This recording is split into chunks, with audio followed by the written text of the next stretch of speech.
And welcome back. Do apologize to State's attorney. Good morning. So you're Vera, right? I'm Tracy Wright. That's right, with a W.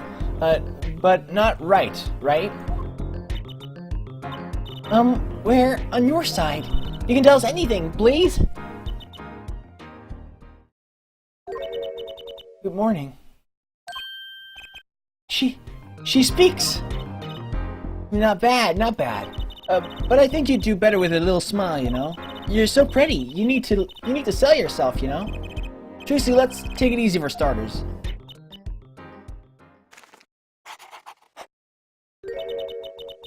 Thank you for taking my case. Aw. Okay, well that's a start, I guess.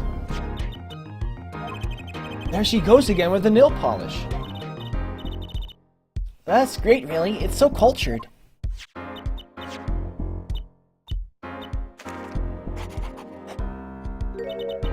Wanna try? Ooh, really? Girls. The victim Drew Mission was a forger, and a stolen painting was found in his studio. A life of crime, really. And maybe one that led to his death.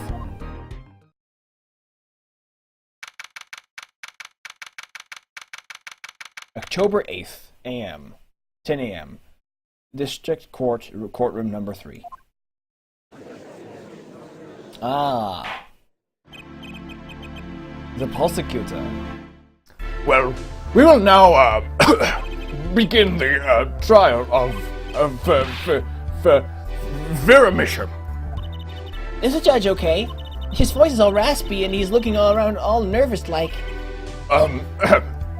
The repercussions of today's trial will most likely be felt for a long time, and may, indeed, alter our legal system forever. Today is a test of the justice system. It's the first step towards a new order in our courts. Daddy's secret mission. The jurors still function like a jury.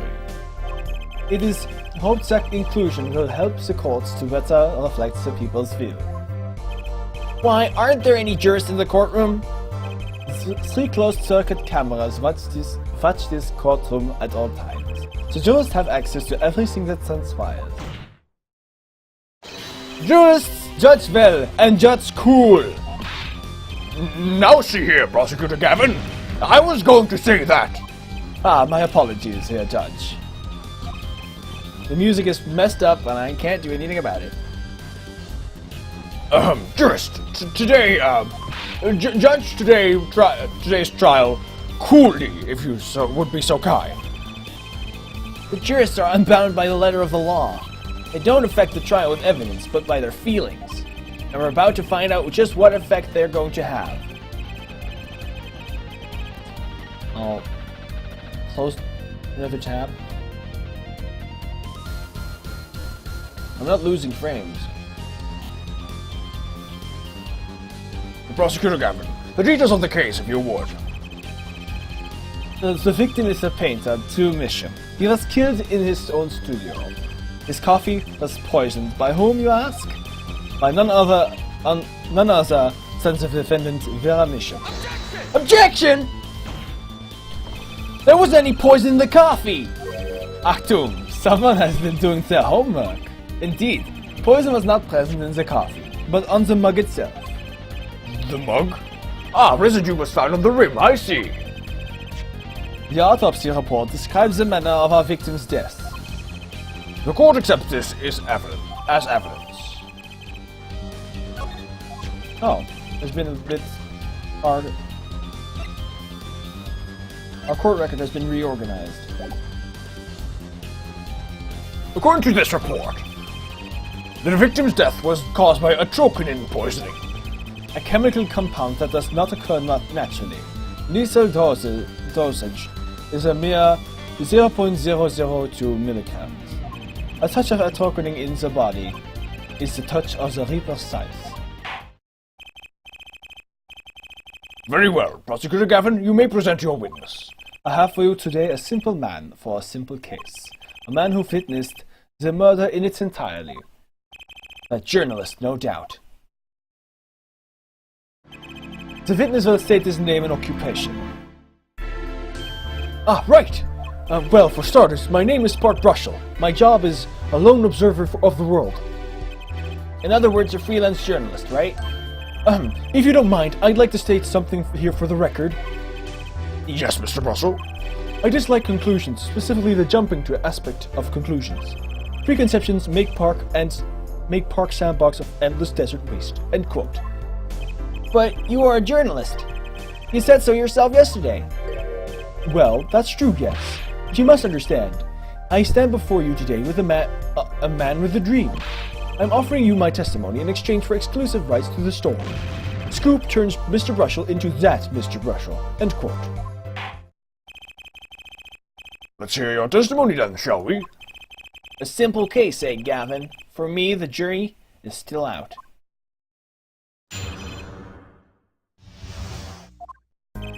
I visited the studio around 9 o'clock that night to do the interview. The first outsider to enter the atelier. Journalistic history made, end quote.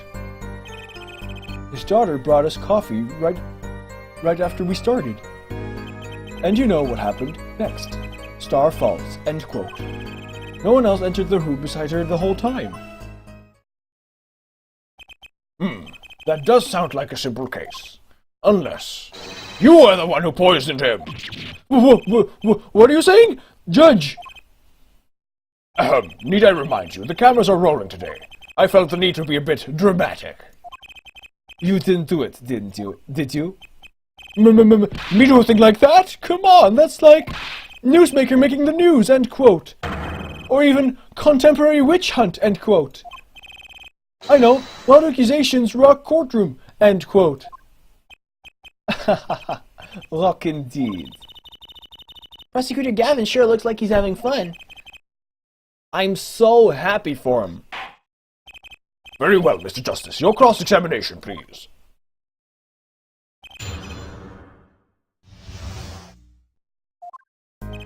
I visited the studio around 9 o'clock that night to do the interview. Hold it! 9 at night? Isn't that a little late for an interview? If the great painter Drew Misham says, come at 9, believe you me, I go at 9. The first, and as it turned out, the last interview with such a prolific painter. Right, can you tell us what it was like when you arrived? The first outsider to enter the atelier. Atelier? Is it just pronounced atelier? I don't know.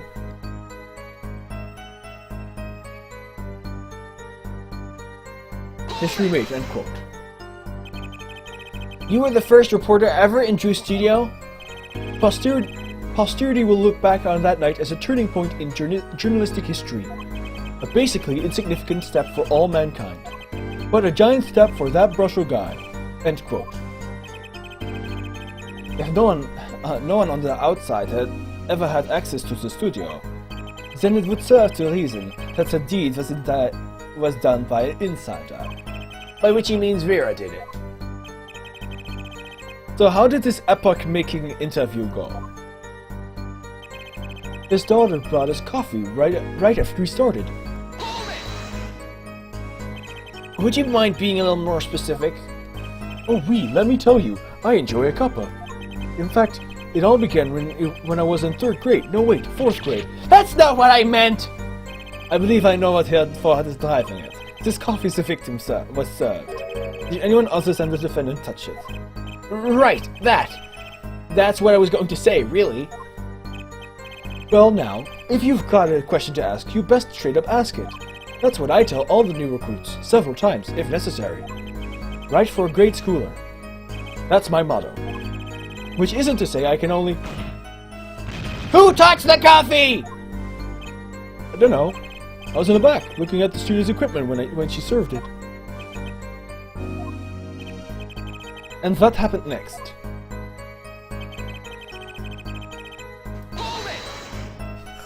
Stretch my back.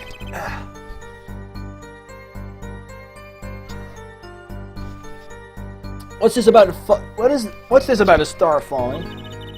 Star Falls, huh? It's like an old telegram. Sent money over. Zowie, you don't know? That's like a journalism code word. An important personage passes away. A star falls. Get it? But there's no gravity in space, is there? I wouldn't think stars could fall, really.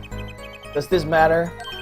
Oh boy, this is good stuff, good stuff. How about star breaks? Nah, lacks punch. I know, star dies. Nah, lacks imagination. Of course, you could go with Drew dies, straight to the point. I like it. I think we need to hear more about something. I think we need to hear about something a little more substantial. The stars, coffee, Brushel's coffee, the moment of death. The moment of death. About when Mr. Misham passed away. Oh boy, what a scene that was. He puts his coffee mug down with a crash, right? Yes, and then? And the cold finger of death touches his spine. Life's flame sputters and fails. So cold was that touch. He could do naught but tremble uncontrollably. Actually, life's flame is a little tired. Life's river froze over. Yes, that's a go. I think he's starting his article already. Could you describe that a little more simply? Well, as you can imagine, I was pretty surprised. He hit the floor, as they say. Artist's seizure is final performance, end quote. A talking paralyzes the central nervous system. The body arcs back like a bow, the limbs tremble, That's quite enough of that! Some of us want to be able to sleep tonight. Oh yeah? Well, I want details. Lots of juicy details. For that you can listen to our last year's hit single, A Talking My Love, by the Governors. Available at all major music outlets. The point here is that the victim died of a trochonin poisoning. Well, Mr. Justice, how did you find that testimony? Very important. Well, as an account of the moment of the victim's death, I'd say it's very important.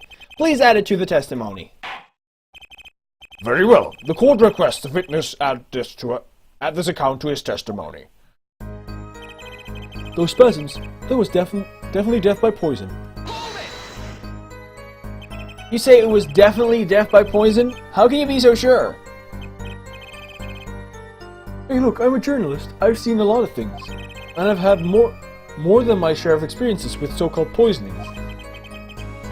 Man eats fishy fish, goes bye-bye, end quote. End quote. Food poisoning doesn't count. Should I get him to talk about something else? No need. Not right now.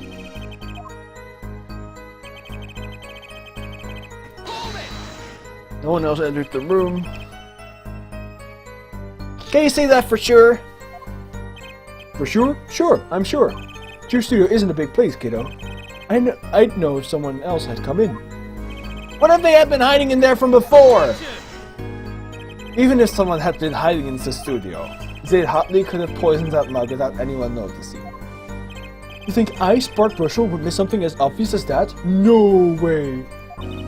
He sure makes it sound exciting. I guess that's his job. There's only one moment we need to focus on, really. The moment when Drew Misham died? Exactly. There has to be something there. Okay.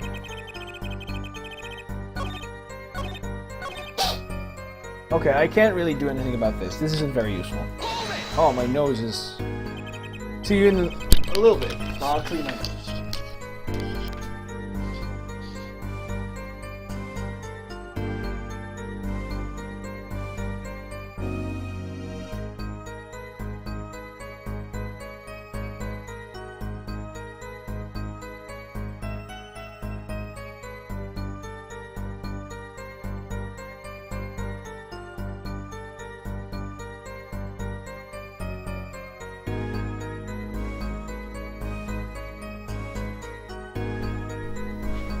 Back.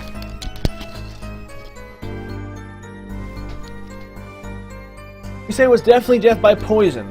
How can you be so sure? Goes bye-bye. The Stars coffee. You say Mr. Misham had the coffee too, but did you actually see him drink the coffee? Of course. He who sees it wins, but he who says it wins bigger. End quote. I live in a And when a man sees dog eat dog and writes about it world. Yet? I guess I can't say I saw him drink it, really. He had one so-called sip. Okay, see you in a sec. If that. Let's put slip to mug, drinks, end quote. That poison is quite virulent, I hear. My stomach did a so-called somersault, since I gulped down that coffee without so much as a second glance at it. Wait, maybe something's there. Some kind of so-called trick. Anyone want to venture a guess, for the record? Does this guy have a pause button? Well, Mr. Justice, did you find that testimony valuable? It's very important, Your Honor. The victim drank his coffee, then immediately fell over. Oh yes. You can go to press that. You can go to press with that one. Your Honor, this is a vital piece of information. Please add it to the testimony. Very well. The witness will add this to his testimony. Vital, right.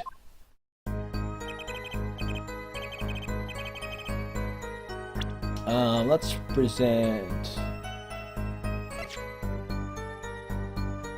the slow-acting deadly poison atroquinin.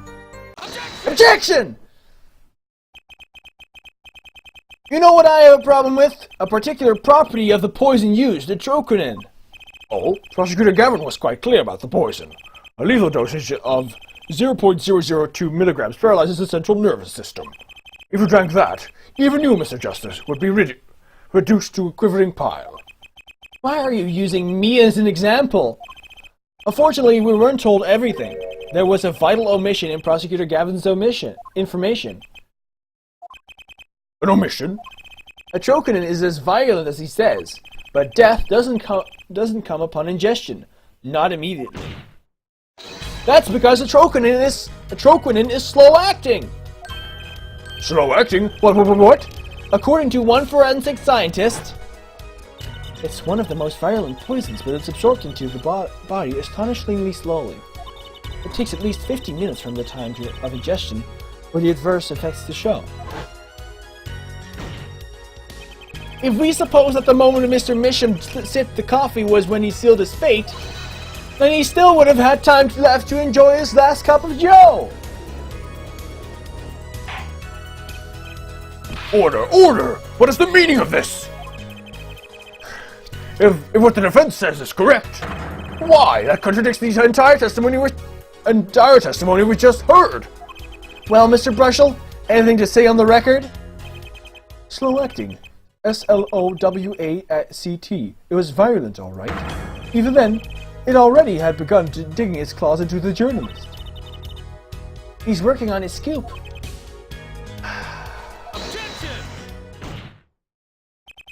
It's Brushel, yeah?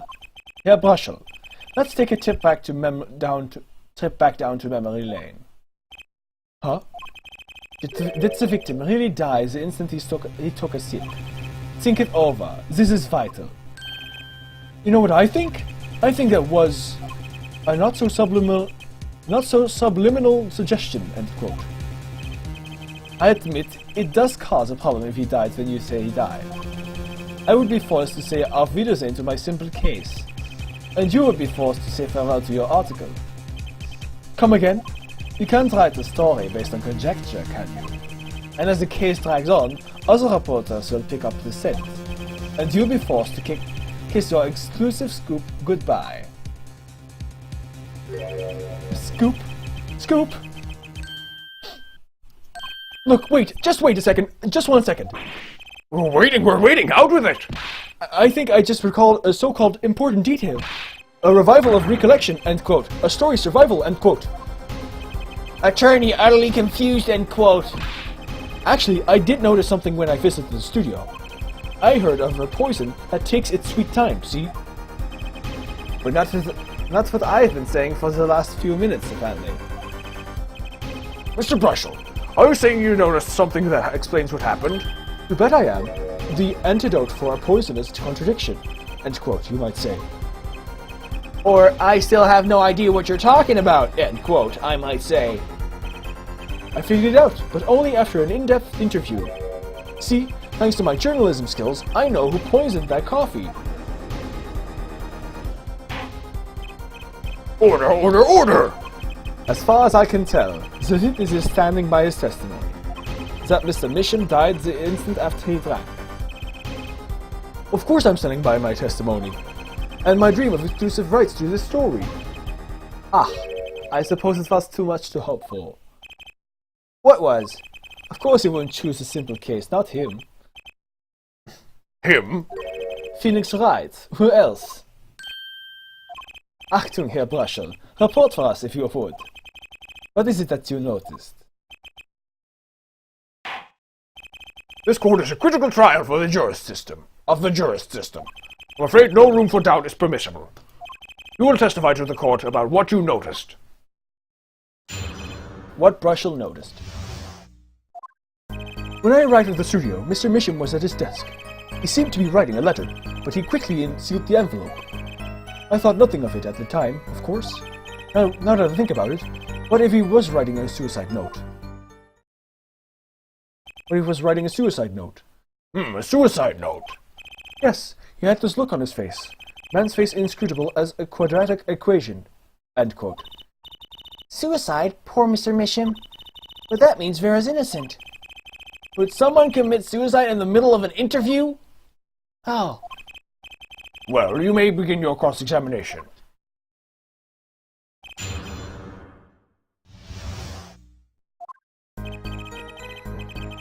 When I arrived at the studio, Mr. Misham was at his desk. Was there anyone at the studio other than Mr. Misham? Well, his daughter Vera, of course. Was anyone besides Mr. Misham and Vera present? Not a single one. Not a cat, not a rat, not even a mouse. The only person who didn't belong to that studio there was you, wasn't it, Mr. Brushel? I know what you're doing. I know your game. Attorney uses classic Ramsden phenomenon ploy. End quote. If you intend to suggest that this reporter is a suspect, I'm sure you also intend to present evidence supporting that assertion, correct? In the meantime, let's move along, shall we? You have returned. Welcome back.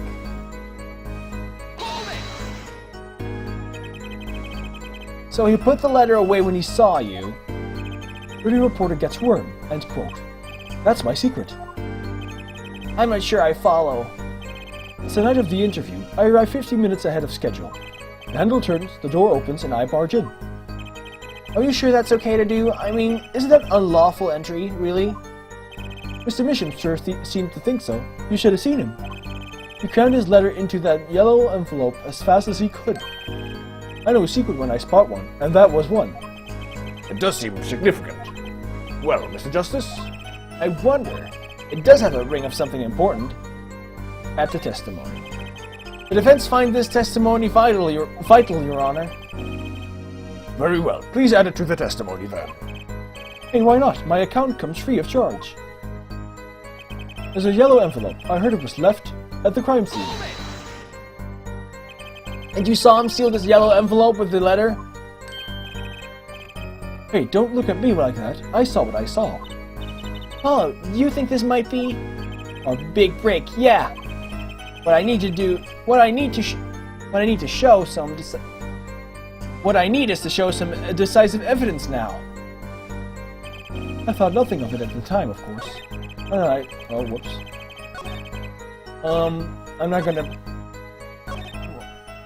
I'm gonna press this one. There must be something funny from this. A suicide note? Well, yeah, don't quote me or anything. I'm just saying it's a possibility, you know. So you didn't actually check the letter? Of course not. It was sealed. Contents of can unknown until can is opened. End quote. You can always check the label. Do you think Mr. Misham was writing a suicide note? If he was, that would solve the case in a jiffy.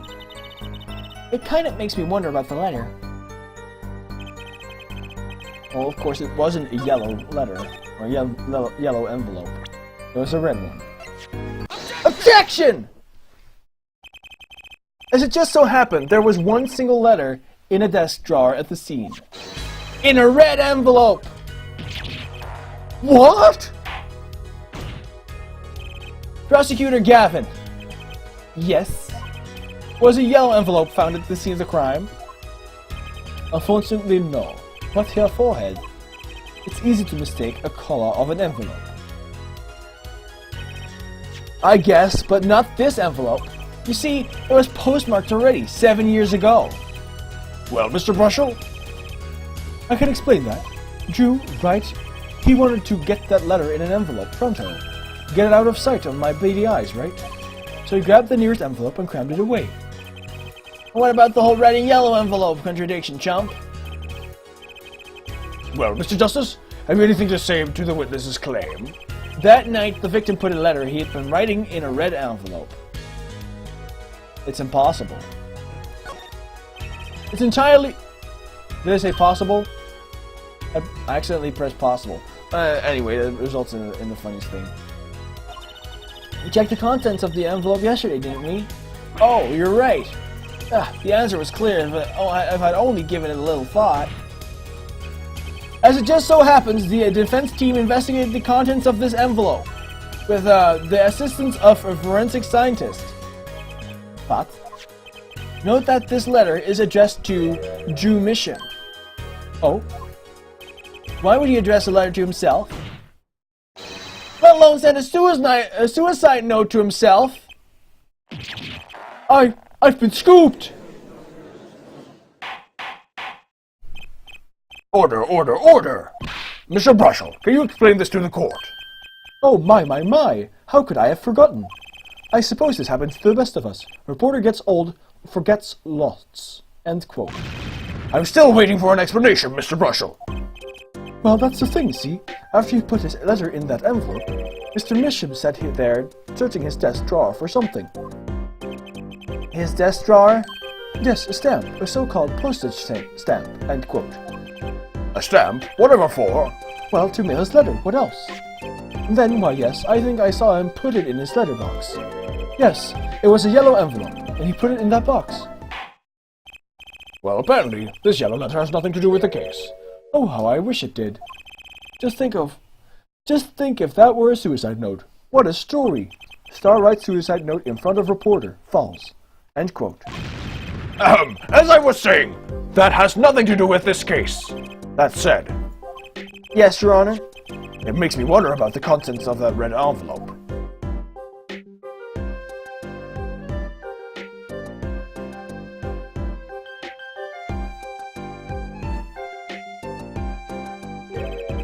$100,000 is quite a good deal of money.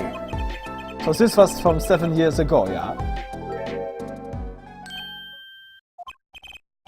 So, am I finished here? Am I finished here?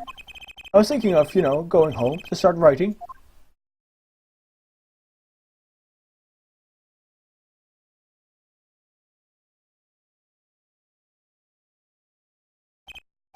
I hate to state what should be pretty obvious to anyone, but when you catch the scent of a story, you make that, rather unique face. Come on! Attorney has active imagination, little else. End quote. Even I noticed something, and my eyes aren't what they used to be. I'm starting to understand what all this perceiving stuff is about. Judge has active imagination. End quote. Please continue with your testimony. Tell us about the scent of a story.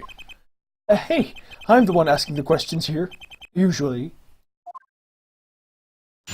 Did he just brush his glasses?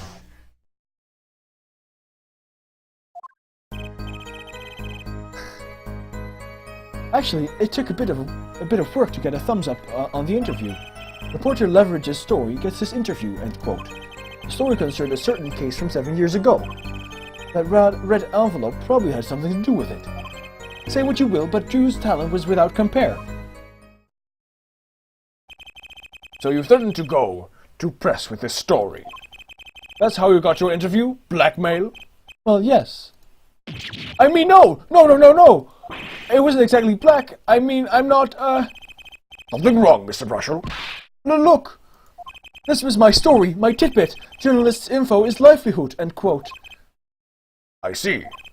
Well, you have me chatting it away in here. What's going on out there? You never brush your glasses? Not with a toothbrush. I just use my shirt. And I wouldn't call it brushing. What if some Wally Wordsworth or Sally Scooper gets wind of my story? They could be going to press while I'm going to waste. The court feels your pain, Mr. Brushel. Mr. Justice, let's pick up the pace. A certain case 7 years ago. Wait, 7 years ago?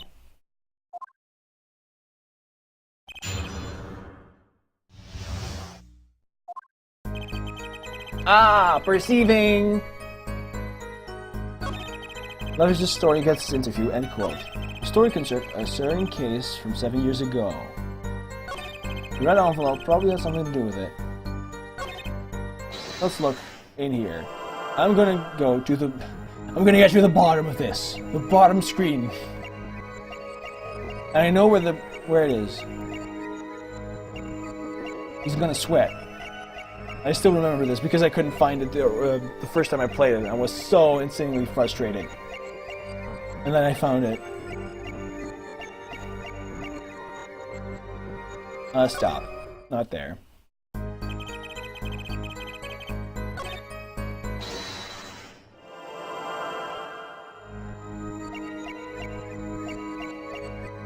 A red envelope probably had something to do with it. Nope, nothing.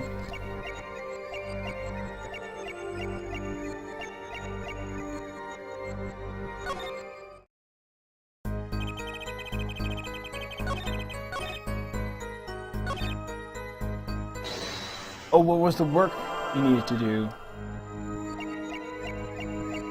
Actually,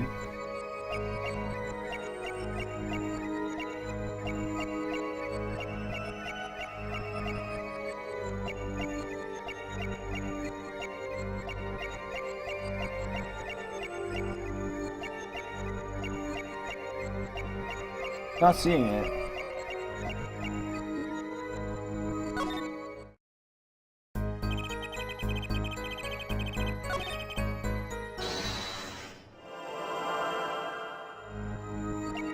Wow, his mouth. Porter Leverage's story gets his interview.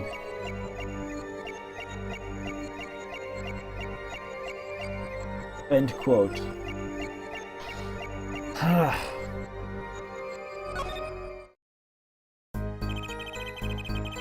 Is it not that then?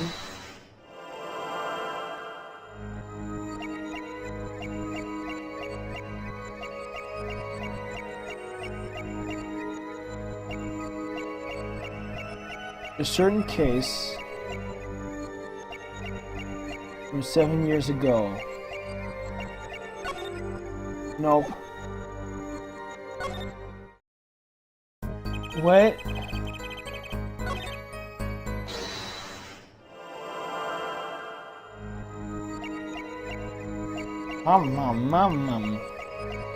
Is he gonna swallow or something?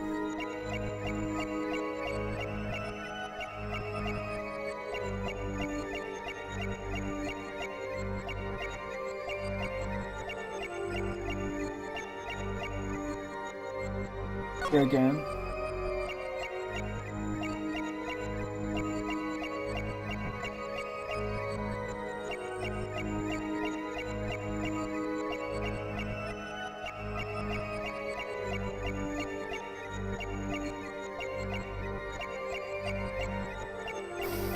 Oh, not seeing it.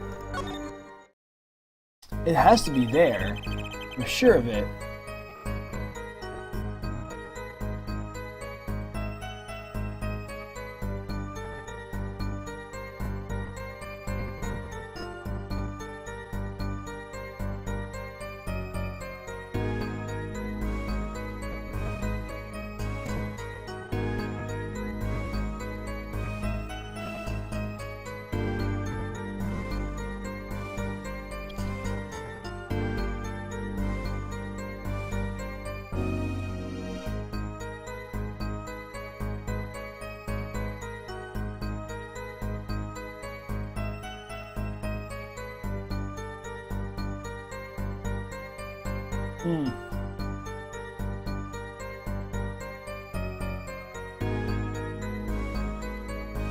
It's impossible.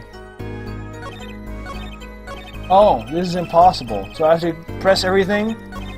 Oh, that's stupid.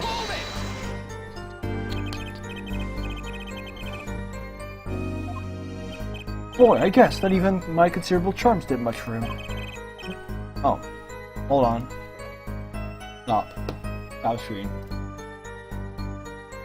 Until I finally got my thumbs up, that's it. Maybe you can elaborate that a bit for us.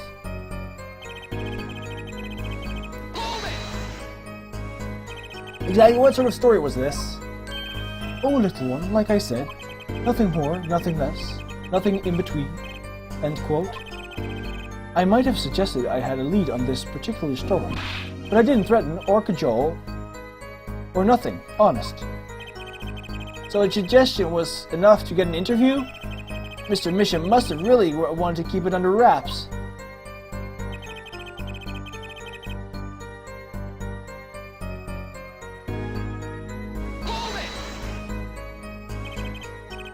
A certain case 7 years ago. Tell us, what case? Let me say one thing, Mr. Attorney, and you can quote me on this. I can't talk about that case. Why not? It's about journalistic pride and staunchness and credibility and connections. Journalist reveals sources only over his dead body. End quote. So what'll it be? Gonna strangle me? Dead man don't tell tales, Mr. Attorney. He sounds pretty determined to not talk.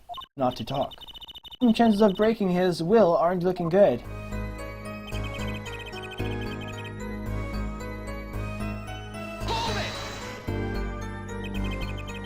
On the one hand, you have your story, and on the other, this letter. What makes you think the two are related? Oh, I was just saying, it's possible. Call it reporter's intuition, end quote. Hey, I say a lot of things. You're going to pick all of them apart? Be my guest. All of them? No, just the incredibly suspicious ones. I see. Anything else to add about Mr. Misham?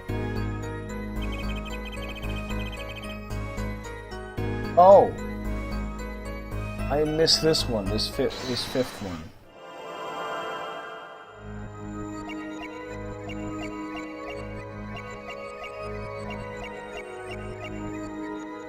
Oh, okay, look, there he's sweating. Gotcha!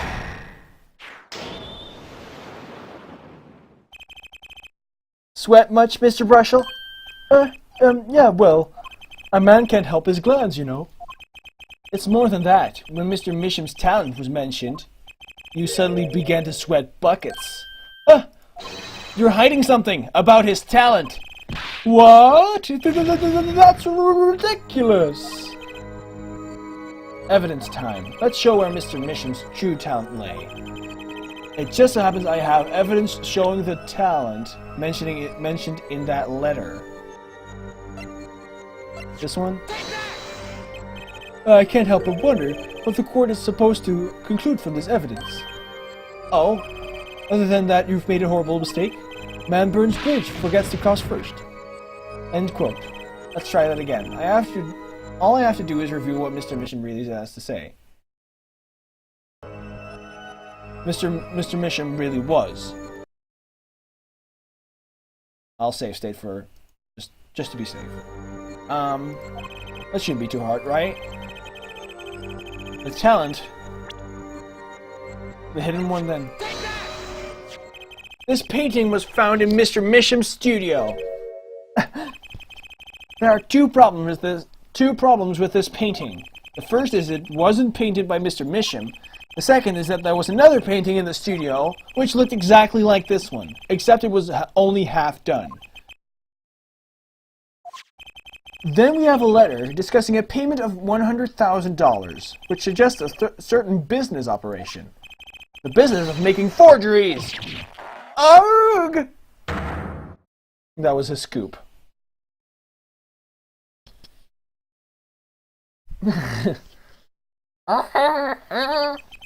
That is all, Your Honor. Everyone, please, everyone. Can we keep this private, please? This is my story, my scoop. Forgery. That's a serious crime. Mishim is known as an artist these days, but there were rumors he dabbled in another kind of art until a few years back. Another art meaning forgery? Mishim was talented, all right. Talented at making precise, detailed fakes. The fact that certain criminal elements were quick to discover. Criminal elements? What? You can't seriously be talking about... Exactly.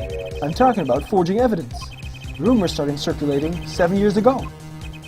7 years ago? So are we to understand that this letter, this payment of 100,000 was for... Exactly. Forged evidence nets tidy profit, end quote. Order, order, order! Why, it's like our victim was living a double life! This is my chance. So the victim had ties to the criminal world, right? He could have had plenty of enemies we know nothing about! This is my first time hearing of this criminal world. We certainly found no criminal connections when we conducted our investigation. Objection! But how do you explain all this money? You have to admit there's the possibility of something illegal happening here. I just changed the sentence. But there's no proof of tying this letter to our case. Our case was and remains simple from the beginning. Only the defendant could have poisoned that magnet that night. And you, of course. Hey. The only thing is I poison is my pen when I'm writing reviews. Ooh. Mr. Brushel, your testimony to this point has been quite unreliable. It doesn't speak well of your reporting acumen. What are you talking about? My journalism is rock solid. Journalism so solid you can stand an elephant on it, end quote. In any case, let's hear a summarized recap of your testimony. If we can ascertain the situation that studio from the recap, the trial is over. Apollo, what is he talking about? The cross-examination showed Mr. Brushel didn't have reason or means to poison him, as long as there are no other suspects. Then the killer had to be Vera, that's what. The next testimony is our last chance. Mr. Brushel, your testimony, please. Okay. This is probably going to be the last testimony we're going to cross-examine for today. The only other person in the studio that night was the defendant. It was Vera who poured the coffee. She's admitted as much herself.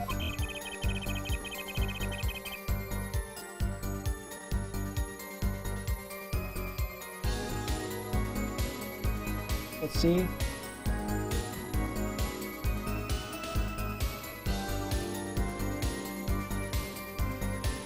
Just one thing. Okay.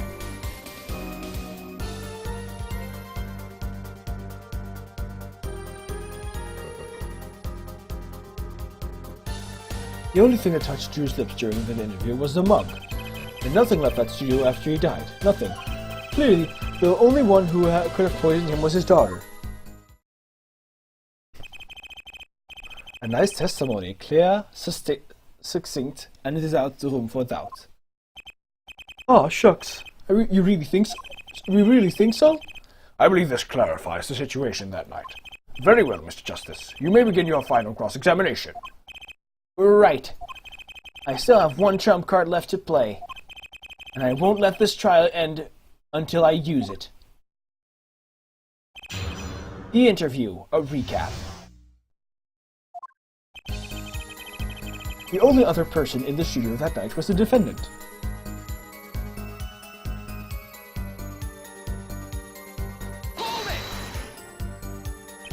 But that doesn't prove Vera poisoned it. How many times have we heard that beforehand? The poison reached its victim via that coffee mug. And from where did that coffee come? Not to beat a dead horse again and again, but perhaps you could fill us in? I'm on it. You need a horse to beat? I'm your man.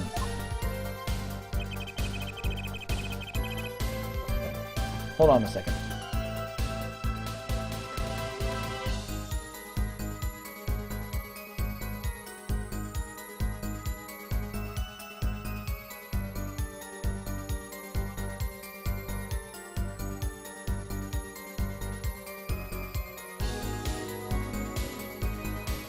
And back.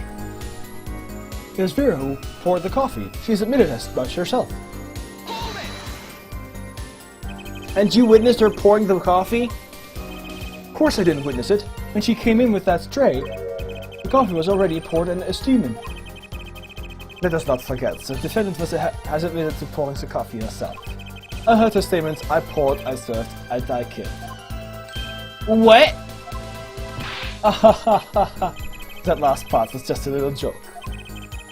I don't think I'm going to get anywhere with this coffee mug. I need to find another weak spot in this case. The only thing that touched Drew's lips during the interview was that mug. You're sure about that? Well, to be really precise, I was busy gobbling mint candies the whole time. One of those candies might have been poisoned! Yet at the time of the autopsy, no fresh fragrance of mint filled the room, and no mint residue was found. It was a long shot anyway. Don't tell me you're still trying to prove this. You think the victim ate, drank, or otherwise ingested something other than coffee? Well, Mr. Justice, you have some proof.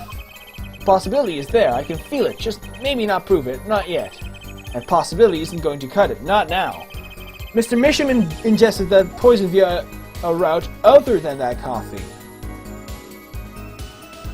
I can prove it. I'm gonna try to prove it. Proof is possible. I gotta risk it.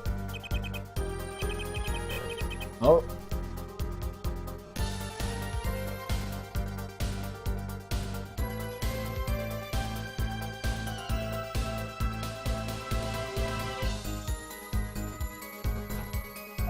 Please show us your evidence. What evidence shows that the victim wasn't poisoned via his coffee mug? Ah. Anything?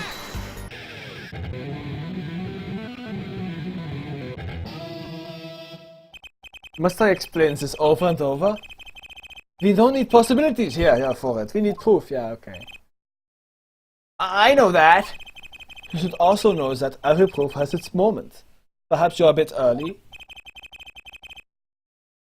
I can tell you what we know at this point. The victim put nothing to his mouth but that coffee mug. Another hole in this case that needs plugging before I can prove anything. But first things first, I'd better uncover a weak spot before I try to strike again. Uh-huh. Nothing. Yeah, pretty nice, right? Not one thing. You're sure? Yep, sure as can be. Well, with one exception. One exception? What? Journalist Bart Brushel does interview, leaves studio. End quote. Come on. It's a joke, get it? Not funny, I know, but still. Did something leave the studio that night? Why does that sound familiar? Where have I heard something like that before? And we've proven our witness is a comedian of sorts. I'd like to turn to our defense attorney before returning to the testimony. Do you have any idea what, if anything, might have left the studio that night? Just one thing. I think one thing might very well have left the studio that night, actually. A certain something that has vanished from the crime scene. By which you mean? Something other than our witness? Of course. Don't tell me, Vera Misham. Believe me, any comic relief I may provide is entirely unintentional. Then, let's see what you've got for us, Mr. Justice. Well, this thing wasn't at the scene of the crime, so I can't show it to you. But I do have evidence that shows you how it could have been taken from the scene. The letterbox.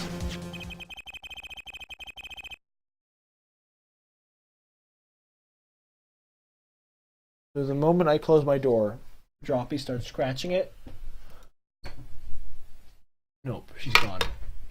She's gone. Never mind.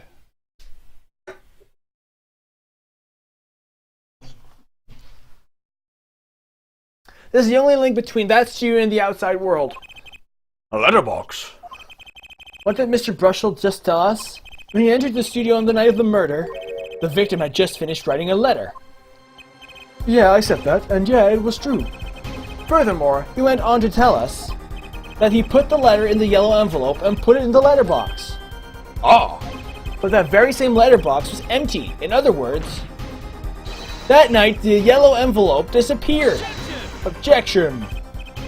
Ah yes, intriguing. So an envelope has disappeared from the scene of the crime. Of course, this changes nothing. Huh? He has a point, Mr. Justice. What we're trying to figure out here is how the poison got into Mr. Misham. Is it really important that in this envelope, the witness says he saw disappeared? Well, if it did disappear, then something did leave the studio that night. That seems very important to me. Very well then. The witness will add this to his testimony. You got it? You got it. I still think this fails to change anything here, Forehead. I wouldn't be so sure. A letter disappeared from the crime scene that night. This is exactly the opening I've been looking for.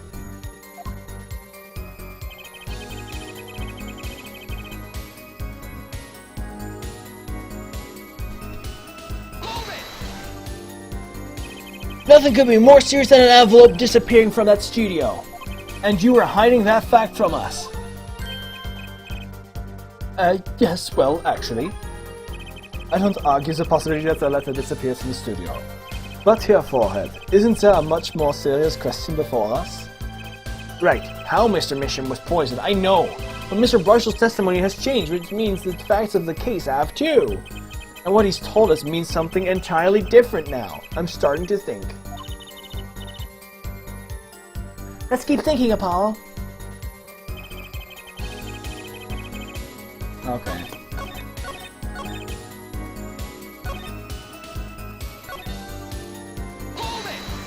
Okay, I'm gonna skip through this.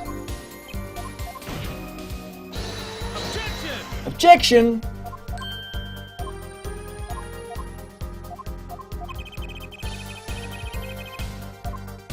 I can prove it! Proof is possible. Here goes nothing.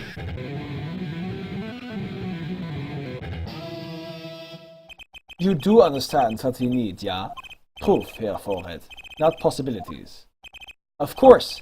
And Prosecutor Gavin, I hope you understand. I'm ready to give you that proof. What did you say? I have proof of the disappearing envelope! I saw him writing a letter. I did. Which was picked up by the mailman, I assume. Of course, which means that envelope had a stamp on it. A stamp? Ah! As we all know, stamps come with dry glue on the back. In order to use the glue, you have to wet it by licking the stamp.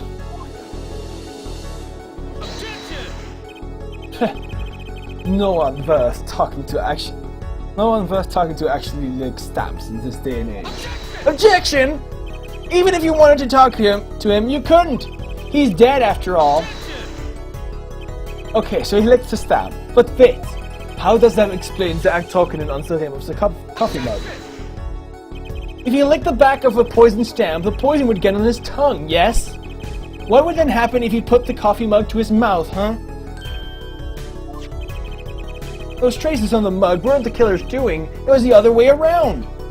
What? The coffee mug didn't poison Mr. Misham. Mr. Misham poisoned the coffee mug himself. Order, order, order! But that doesn't, does it? Recall, if you would. Atroquinin is a slow-acting poison, yes? The poison entered his body when he put the stamp on that envelope. But his time wasn't up until the very moment he touched his lips to that cup of joe.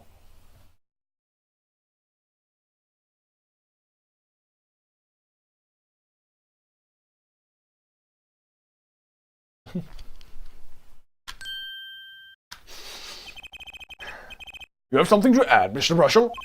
Uh-oh, his nose is picking up another scent. As I believe I mentioned earlier. Well, that's the thing, see? After he put his letter in that envelope, Mr. Misham sat there searching his desk drawer for something. Yes, a stamp, a so-called postage stamp, end quote. But you know, I don't seem to remember him ever finding one. Maybe just run out? Incidentally, we searched the desk drawer at the scene of the crime. There were no stamps, not a single one. That does pose a problem. How will you prove that the stamp was coated with poison? Actually, I'm glad no other stamps were found. It makes proving the stamp he used was poison possible. Ahahaha. Good show, good show. You can't even prove there was a stamp at the scene in the first place. Well, let's hear what the defense has to say anyway. Where's your evidence that proves the existence of this poisoned stamp? The tiny frame. Take that! Well, that certainly is a cute little frame, and by little I mean really little. It was on the victim's desk, Your Honor. Quite empty, as you can see for yourself. After this, I should end the stream. I noticed that too during my inspection. So what? Apparently you weren't as observant as you should have been. You see, when you saw this frame, it was missing something quite important. Missing something? Yes, a pale bluish stain on the inside of the frame. A trocanin residue! What? Why wasn't I thought about this? The frame is only 2 inches square. Is 2 inches square. The face of the frame is even smaller. Maybe an inch wide at most. God saying. Oh, but I am. Tell me, what fits in such a small frame? A commemorative stamp, perhaps? Order, order, order! The poison stamp was in this frame. Impossible! Prosecutor Gavin? Why would he put something like that on his desk? Don't tell me he had that so he could commit suicide if the mood struck. You know, can I say something? I had a thought, see? What, Mr. Brushel? And please stop jittering around like that. The victim was a forger, right? There is a lot of money in that line of work. Forger forges friends, makes enemies too. End quote. So the poison stamp might have been a murder weapon aimed at him.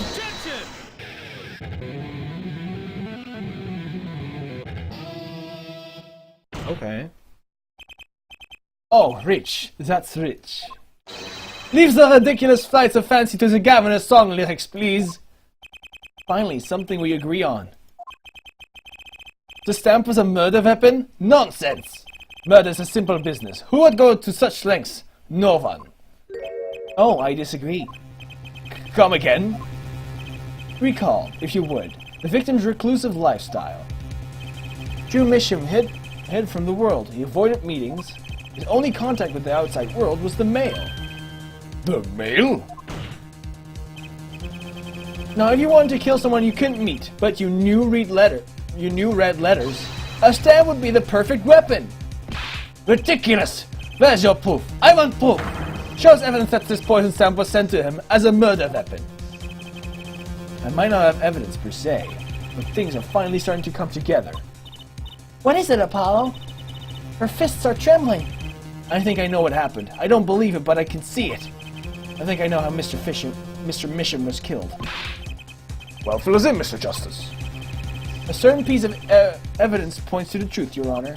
I can show you how someone with the intent to kill sent Mr. Misham the stamp of death, a red envelope. Isn't this the envelope? The one from 7 years ago? Think about it. Think about the text of the letter again. There were 2 pages in the envelope. This is page 1.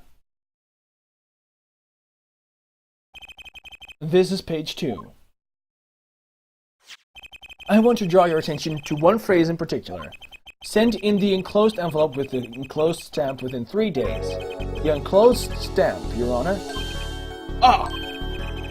In other words, if I have this straight, the stamp, poison on the stamp, lick, lick, gasp, end quote. Now, what if he had done exactly as the letter asked? He would sign the envelope, but put it in the... He would sign the document, put it in the envelope, and then put the stamp on it, right? Then he would put it in his letterbox. 15 minutes wouldn't have elapsed between affixing the stamp and mailing the letter. But the clock started ticking, and when the time came, he drew his last breath, and the murder weapon would be taken away from the scene. Quite conveniently, thanks to the postal system.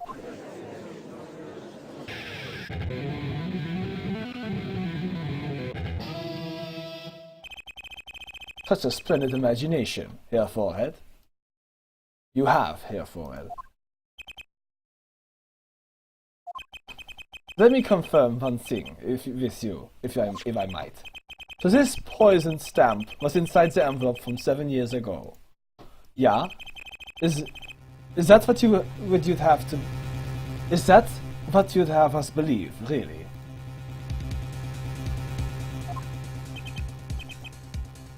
Well, it is a little bit of a stretch, but there's a possibility. Yes, a very small possibility. How small, I wonder? A poison stamp in this envelope. A stamp that then became the murder weapon. How do you intend to prove this seeming a coincidence? Well, that was 7 years ago and we don't even know who sent that letter! And your answer is silence, I see. Very well. Very well. I move to... It's not nice to pick on the Fräulein, Clavier. What? Emma! Why was there... That's weird. Why did we think Christoph Gavin was on the stand? Emma! Well, like my Christoph Gavin impression? Did I sound like him? Don't quit your day job. What the fuck? Don't you have a crime scene to be looking after, Fräulein Detective?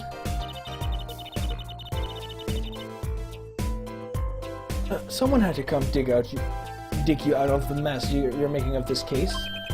Mess? You know, none of this would have happened if you just trusted in science a little more. You can find out if that stamp was in that envelope. Easy. Care to explain yourself, Fräulein Detective? Okay, and this is where I'm gonna stop it. I'm gonna save the state. Okay. And I'll see you guys next time. Thank you so much for watching. Have a good one.